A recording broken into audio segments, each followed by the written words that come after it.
Welcome to the Fed to Fed podcast, where we dive into the dynamic world of government technology. In this podcast series, we'll be joined by current and former federal leaders and industry trailblazers who are at the forefront of innovation. Here, we speak openly and honestly about the challenges and opportunities facing the federal government and the Department of Defense and its partners in the modern age, driving innovation and the incredible capabilities of technology along the way. Whether you're a federal leader, a tech industry professional, or simply fascinated by IT modernization, just like us, this podcast is for you. And we're so happy to have you tuning in. Today, we have two truly exceptional guests with us from the digital services company, Coforma. Eduardo Ortiz, Coforma's Chief Executive Officer, and Ashleigh Axios, Coforma's Chief Operating Officer. We talked about Coforma's modern, agile, user-centered approach that elevates human needs through thoughtfully designed systems and products. We also talked about recommendations and strategies for government and their vision for the future. Here's our conversation. Eduardo and Ashleigh, welcome to the Fed to Fed podcast.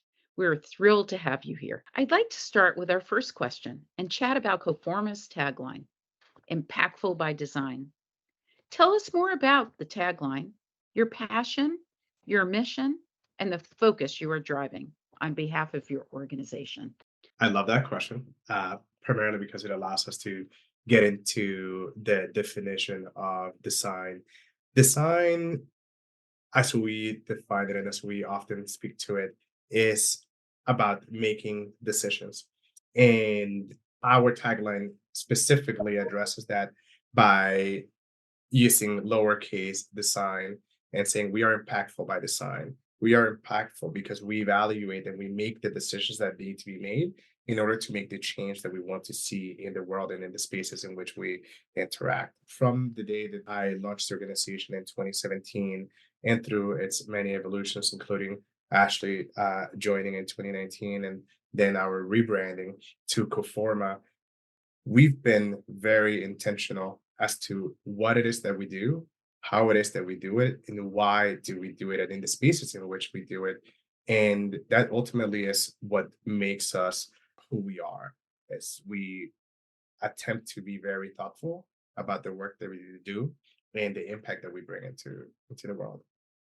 So, Eduardo, as a follow-on to that question, tell us more about the work Coforma is leading and the impact your organization is making to help move the needle for government agencies. We are a full services digital firm. We work with organizations in order to help them provide better services to the constituencies that they themselves serve. We do that across the commercial space, the nonprofit space, as well as government. And we go where there's impact to be had. For us, that impact is across three major focus areas. That is veteran services, healthcare, and then public interest. Public interest is an umbrella that is meant to enable us to work in areas that are truly making a difference for people. This is from working with the Office of Personnel Management in order to modernize the systems by which federal employees are able to retire and manage their annuities, to the systems that are utilized by people trying to access information related to services that a state should be providing them, like some of the work that we did at the onset of the pandemic with the state of North Carolina in support of the Charlotte Center for Legal Aid and Legal Aid of North Carolina. And overall, it's about just bringing the right approach to solve the problem, that whatever that problem may be. You will often hear us speaking about the double diamond and about designing things right, but most importantly, designing the right thing. So about making those right decisions. Yeah. That's excellent. So, Ashleigh, tell me more about the double diamond and tell me more about your impactful work you're doing, not only in design, but focused on digital transformation, technology, the people involved. Yeah, absolutely. So a beautiful thing about the Double Diamond is it includes all of our kind of services, our practice areas, and it's cross-disciplinary in nature. So it's not, I think you're hearing, designing the right thing that, oh, maybe our researchers are just doing that work to figure out what the right thing is. And we take an approach that includes our product management team, our engineering team, strategists, content designers, all in this process so that everybody who's involved in that kind of second diamond of creating the solution is really informed with the knowledge of what the problem is deeply, that's validated, that's been synthesized. And they're doing that in deep partnership with our clients and any other partners in that project.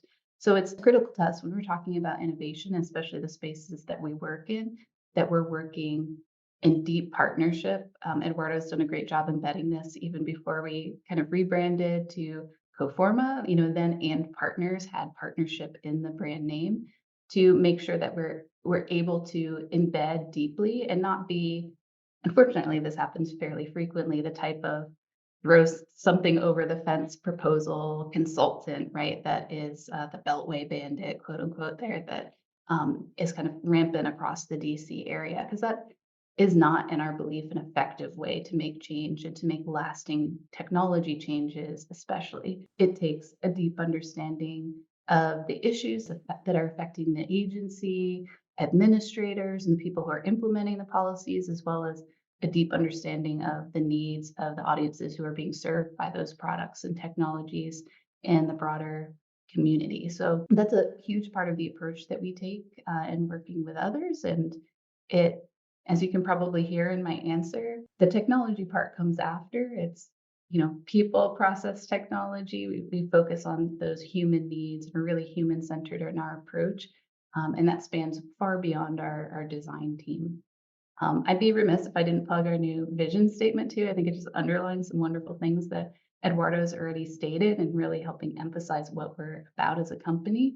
We're uncovering the insights needed to create products and services that undeniably improve our world. And we're really excited about moving forward, especially as we have more time under our belt as a business to be able to share those lasting impacts and improvements that we've been a part of making, not just outcomes of a project and deliverables that have, check gone off and positive CPARs and stuff that, are in some ways easier marks to make, but really those long lasting, those things that sometimes take a decade to prove out. Did this have a positive impact on the community? Has this made it easier for veterans to get the medical services that they're seeking through this platform? Those are the things that take longer, that are really holding ourselves to moving forward as part of our standard. That's excellent. I have a follow-on question. So this takes time, right? You talked about the gift of time that it takes.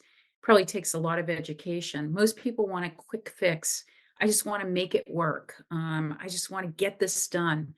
Talk to me a little bit more about how you work with your customers, your partners, the people that you are working with to educate them on the process and talk through that it might take that gift of time or definitely will take time to create that journey to get them where they want to go. So tell us a little bit more about that. Yeah, that is hard. And the one thing that I've grown to understand is that like it takes developing trust and it takes being vulnerable and being honest and like truly bringing like a partnership approach to the work that you are doing in order to achieve those things that you want to achieve. I'll give you like one example from work that we did, I think about 2 years ago, out of the Centers for Medicaid and Medicare Services, where we were helping to implement the No Surprises Act through research and the creation of artifacts that would help to the establishment of the operationalizing of this congressional act by CMS. And we truly understanding what are the pain points that people have, what are the issues that they have, what needs to exist, what needs to be created, how does it need to work to attempt to minimize harm takes time. But Congress is not an agile organization. They hand you an act and they tell you this is now law, go ahead and implement it, and you have this amount of days to do so. And then everyone else has to act against it. And initially, when we partnered with CMS, we're like, well, it is going to take this amount of time to do this. And then this process takes this amount of time, and then this amount of time. And it was very, very rigid process. And as we started to work with them, we understood the constraints that they were working with. And together, we were able to basically modify the approach that we had originally planned for to make it thoughtful enough to start gaining those insights and to start being able to achieve some of the goals that they had while retaining some of the rigidity and the thoroughness that we needed to make sure that what was being put out into the world was the right thing. And by the end of the engagement, we had succeeded, not based by our standards, but based on CMS's standards, because they were able to not just hit their mandated deadlines, but also the engagement that they had with the products that were published clearly showed us that being nimble and partnering enabled a better outcome than having a very rigid process. So it all came down to how do we engender trust and what is it that needs to be done to achieve those things. And that is something that our leads on our teams do a lot of. They spend a lot of time not telling, but showing their partners, their counterparts, why is it that we need to be thoughtful about doing this thing? Why is it that we cannot just jump on a meeting and record it and talk to someone and then take exactly what they say and then just apply it to a solution? Why do we need to ensure that we are very intentional about even the smallest of things? Like when we are in Ashleigh's chime in here, when we're like recruiting participants for our research effort, how do we make sure that the words that we use to say, your information is not going to be shared. We will only use your name. We will only use your likeness. We will disambiguate the information that you give us in order to prevent harm from coming to you. Why does that matter? Like oftentimes that is not understood, especially when you are under pressure from a congressional act. But Mhm. if we're able to work with you, then we're able to ensure that we have the right outcomes and avoid the unintended one. Because whether we intend them or not, an unintended outcome is just that. Yeah. I think something else that's an important, almost flip side of that coin of kind of educating customers on the process and the time it takes is understanding the customers. And sometimes, especially in some of the complicated ecosystems that we work within, that step is skipped or assumptions are made and just kind of run with that really prohibit the work from being done. If you just take what was provided in the final scope of work with a contract and run with that instead of understanding maybe the changing ecosystem and changing pressures on the customer, the number of stakeholders and customers and the ways in which we're accountable to them and that they're responsible for different outcomes and marry those things together. If you don't have that understanding, it's really hard to educate and to have a thoughtful partnership and to get to a solid solution that's going to be effective short term and long term. So really unpacking those pieces has been essential. And we have wonderful people in our team who, when we say take that kind of human-centered approach, are really doing it in that client interaction and building understanding and making sure that, again, when they're ensuring that they're working on the right thing, it's not just the product, the technology, but also are we collectively on the same page about the challenges that we're trying to unpack, what the specific user stories are that are a part of this that we're going to be solving for, what the variables are that might change over time. And that knowledge and empowerment makes it much easier to have the kinds of conversations and to have that kind of collaboration and partnership on developing the strategy moving forward that Eduardo is speaking to. Sometimes folks don't want to spend the time on that, but it doesn't need to take a lengthy, it doesn't have to be a whole contract of just massive research to understand the ecosystem. A lot of that can happen up front before you get in or be included as part of the initial data gathering for that client and the back and forth and exchanges that happen during the acquisition process. It can start to be integrated early. It doesn't have to feel like this time tax that is on top of the project, but really integrated into the nature of how we do work. And we've seen that our clients love this approach and they're really excited to partner with us again. And we're excited when we get to partner with other groups on doing this work too, because I think it strengthens us all collectively to see the different approaches of how some others, especially those who are part of Digital Service Coalition and understand these agile processes, are working together towards some of these aims. I love it. So impactful by design. What are some tips you can give to government that might be listening to this to prepare for a solution, a digital services solution? What would be helpful? Bring all the voices. It is not uncommon to see an organization being represented by just their IT department or one specific department, and then be like, how do we get approval for this? Oh, that requires Chico. Oh, how do we get clearance for this content? Oh, that requires the comms office. How do we collect this information? That requires leg affairs. Like, and it just becomes this whole thing where if you go down the path of like, oh, this is easy, chances are that the answer is not. And there's so much wealth of knowledge within people in the federal government, within specific agencies that have been doing a lot of, unfortunately, hidden work to keep systems and processes working and shining a light and providing them the ability to step forward, to step up, to actually represent those processes and for the information that they have to share to now be treated with the level of respect that it requires, that makes everything better.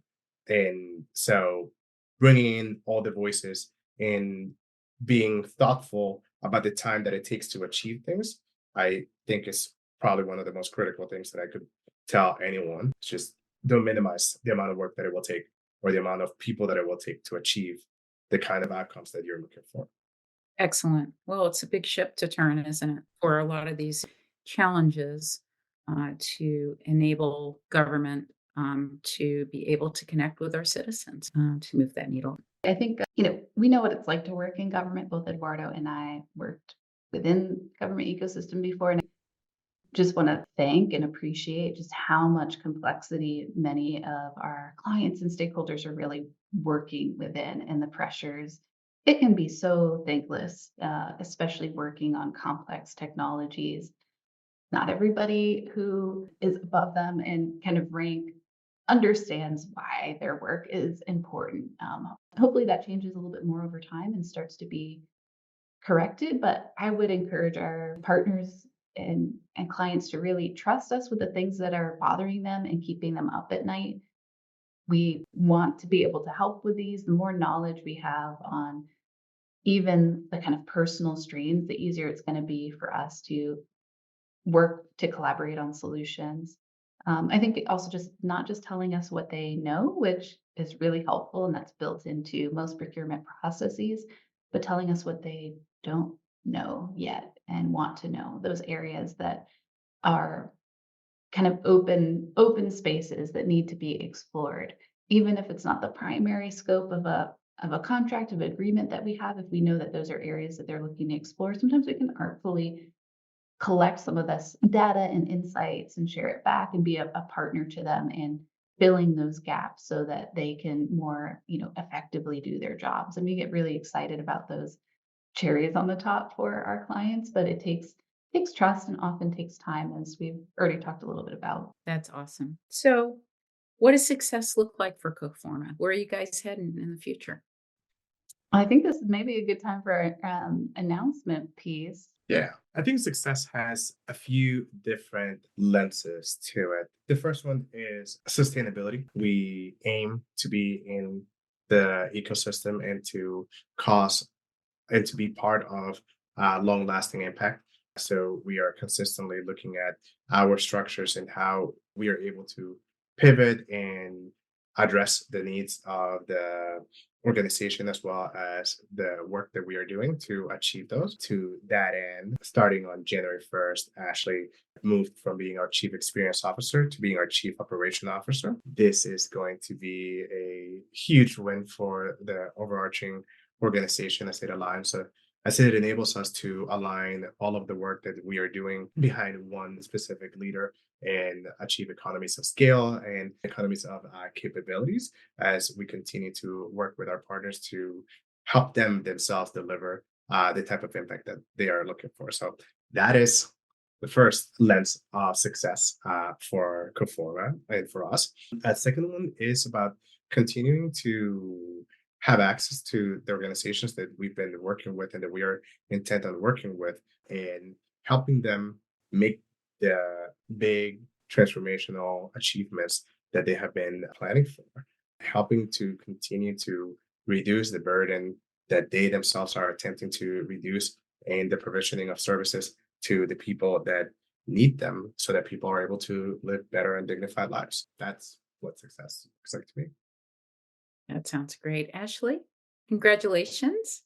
Thank you. Thank you. My role has been kind of prior custom shaped. So experience in a lot of places means one distinct thing. And for Coforma, what that meant over the past kind of nearly 5 years is really focusing on three lenses of experience across the experience of products and services that Coforma creates. Largely the past years for me in Coforma, that's been leading and building out our design team, which includes design from content design to design research to enable the most thoughtful end experiences for the customers and citizens who use the products and services that we create. But it's also included our client and partner experience, that kind of customer experience lens, and being thoughtful about the standards that span from our brand communications to our project communications to ensure that our partnership approach continued to be thoughtful even as we've scaled over these past years. And I think importantly, the employee experience, which is maybe neglected in many organizations, but we really strongly believe that you can't have a really good customer experience and product experience if you're not also thoughtfully managing and building an employee experience that takes care of the whole needs of employees as people with lives in and outside of work. And we've chosen to do so in a way that's communicative and participatory, and we hope can lead to like positive, lasting economic mobility for employees who stick with us as well. So even while my role's changing, I kind of reflect on that back because all of that is still moving forward with us. And now we've just got more robust team and leadership within our group that understand those kind of markers we've put in place, the standards that we've put in place, and are helping drive those forward. That enables us to kind of focus some of that effort and our communications and our structure further as we continue to mature. And as you've probably heard already from us, part of our philosophy really kind of thinking and reflecting on the COO role is really how we do the work matters as much as the results. So that is tying through everything that we're doing, and this next, stake in the ground to ensure that as we grow into this next phase, as we build even more long-lasting client relationships, as Eduardo is speaking to, and grow the team to match that, how we do the work has consistency and can continue to build the trust and the brand that we've established so far. That's excellent. Well, thank you both so much. You're passionate around the work that you do in delivering high value and certainly ROI on behalf of the government in terms of the mission is just so phenomenal to me. And it's so refreshing to have the opportunity to see you all in action. I mean, it's just so fun, right? It's not just let's get a technology and just slap it on and they'll be good to go. No, you care. You care about the work that you do. You care about the things that you're leading. And I would say most people do care about the mission, but you all live it every single day. And I want to thank you for that and that leadership. Well, thank you for saying that and for recognizing. I'm so glad that that comes through from us, that passion comes through. And we're both creative people too. So for us, I love that you use the word fun too. We talk about that for our culture internally. This work is hard and it's complicated, but it should also be fun. Like solving problems in creative and unique ways is a privilege, and being able to make such a lasting impact in the spaces that we work in partnership with such intelligent and giving public servants is just an honor and something that all of our folks should enjoy, have a few moments now and then, right? But everybody should really enjoy and feel fuels them at the end of the day. So we're feel privileged to have built up a team that is so aligned with us on values and interests that is a shared feeling. That's great. Any last thoughts, Eduardo? I think my last thought is that we've seen in the past probably 2 to 3 years so many amazing organizations coming into the ecosystem who are incredibly talented and with a ton of capabilities and promise. And I am so excited to see this push and this renewed appetite for competition that is going to make all of us better. It is going to make those firms that are larger than us have to be more thoughtful about the work that they do because they're seeing newer entrants in the space. It's going to make firms like us have to be more cognizant of the fact that we are one of many, that we are not special, and that we cannot just rest on our laurels. And hopefully what that will serve is as guidance to those new entrants to see that firms that have been in the space for a bit are looking at them and respecting them and improving their capabilities to continue to be good partners. So I'm very, very excited about this push and competition in the space and to continue to deliver value for the people and the organizations that are trying to deliver value to them. That's wonderful. Well, thank you so much, Ashleigh and Eduardo, for joining me today to have this discussion about the great work that you all are leading. Thank you for the spaces and really appreciate it. We are incredibly grateful for the time. Absolutely. It's our pleasure. This concludes today's episode of the Fed to Fed podcast. If you enjoyed this episode, please don't forget to subscribe, rate, and leave a review. Your feedback helps us continue bringing you thought-provoking conversations with the brightest minds in government technology.